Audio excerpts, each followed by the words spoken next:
Welcome to our track review of the Infiniti Q60 Red Sport.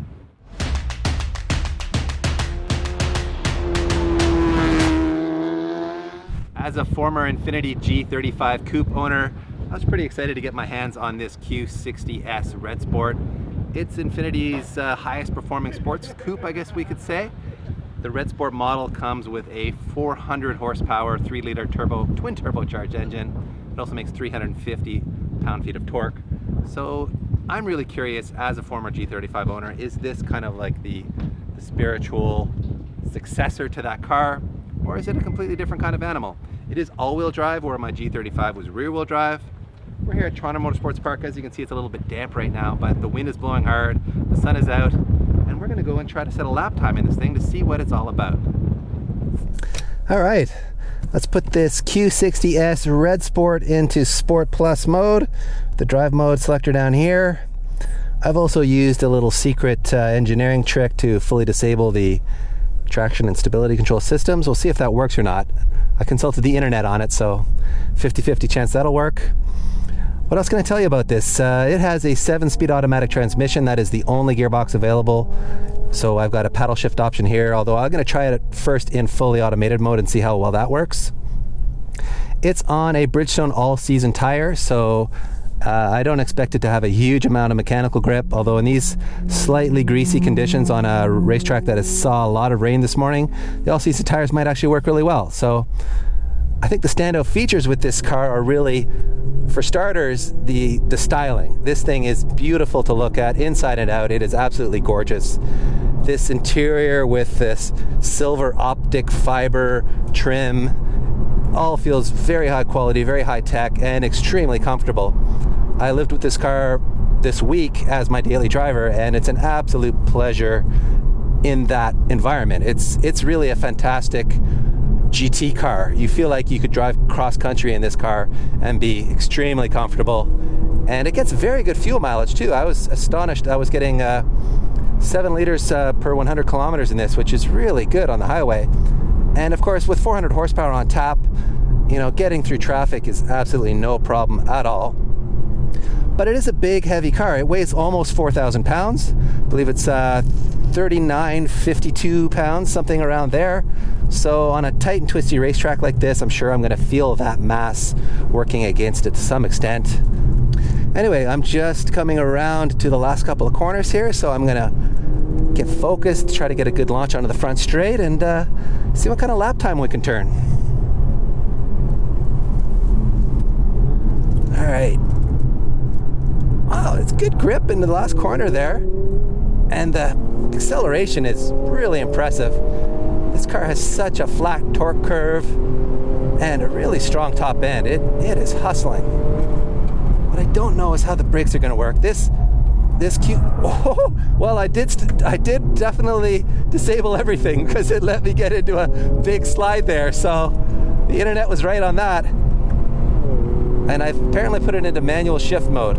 I think I might have hit the shift paddle when I went into that slide. So we are now going to test the 7-speed manual mode. And so far it's downshifting very well. And I gotta say, the all-wheel drive system is really impressive. The traction out of the corners is impressive. It's such a quiet car. I think that's maybe one of the biggest downfalls to it, is it just doesn't have much exhaust note. So it doesn't give you that sense of drama, that sense of excitement that I got out of my G35 and that you would get out of, say, a GTR. The brakes are phenomenal. Wow.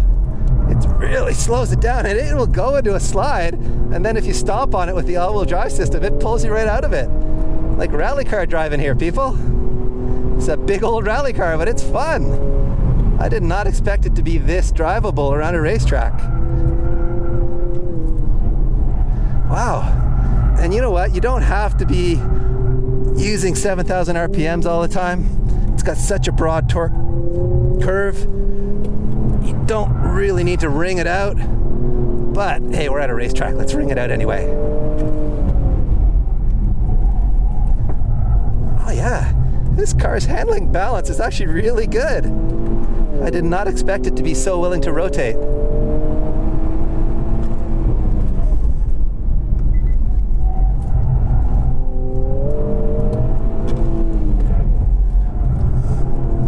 also impressed that I'm not seeing any sign of brake fade yet. Picked up a little push there just by getting on the gas too early.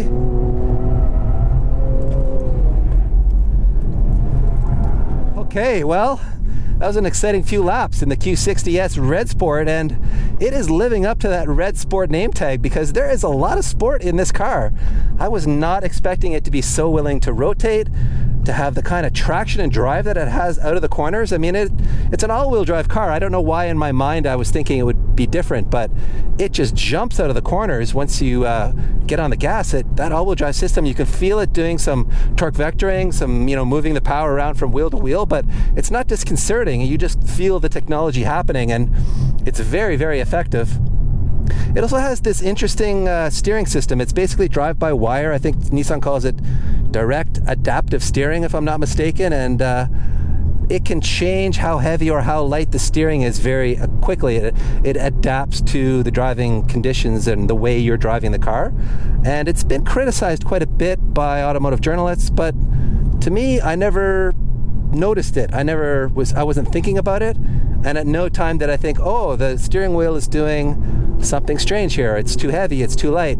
I never got into a situation where I was confused about what the steering was doing. So in this environment, I have no complaints about the steering whatsoever. Also, very, very impressed by the stopping power this car has. Also like the fact that it has like an adaptive seat belt.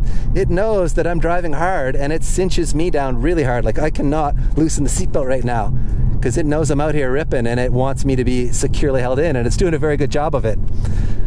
Wow, much more sport performance, much more track readiness in this car than I thought. Maybe I talked myself into it being like a big GT car because it's so smooth, so quiet, so refined on the street that you don't expect to be able to come to the racetrack and have it perform this well. But my God, this is a dual purpose car. And I believe AMS Performance, who are best known for tuning GTRs and Evos, are starting to do some work with Q60S Red Sports like this one. They have it down to like a 10-second quarter mile with some power upgrades they're doing to it, which really does make you think about it maybe being a baby GTR. Like 10-second quarter miles, that's modified GTR country. So, and the fact that this chassis behaves so well, was able to rotate and put the power down out here with all the stability disabled, that I feel like this is a really good base chassis.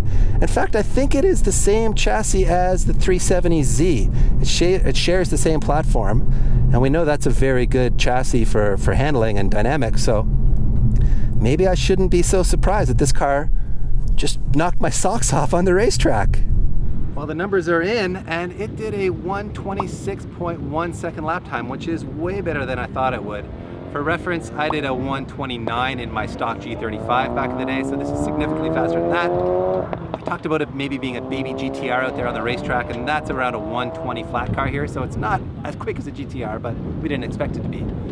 As a matter of fact, on our lap time leaderboard, you can see that it falls between a Mazda MX-5, the new 2019 version with 181 horsepower, and between our buddy Moose's E36 M3. Pretty good company to be in for what we thought might be a big luxury GT cruiser that wouldn't have a lot of spirit, a lot of soul out there on the racetrack.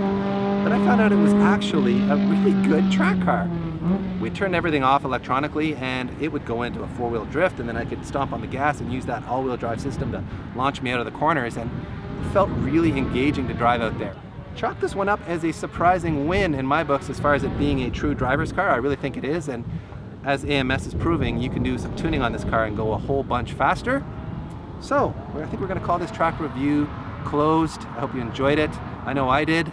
Stay tuned for more track reviews like this one, and if you want to support us, give us a thumbs up, hit the subscribe button, and be sure to check out speedacademy.shop for hats or t-shirts or even some Go Fast parts.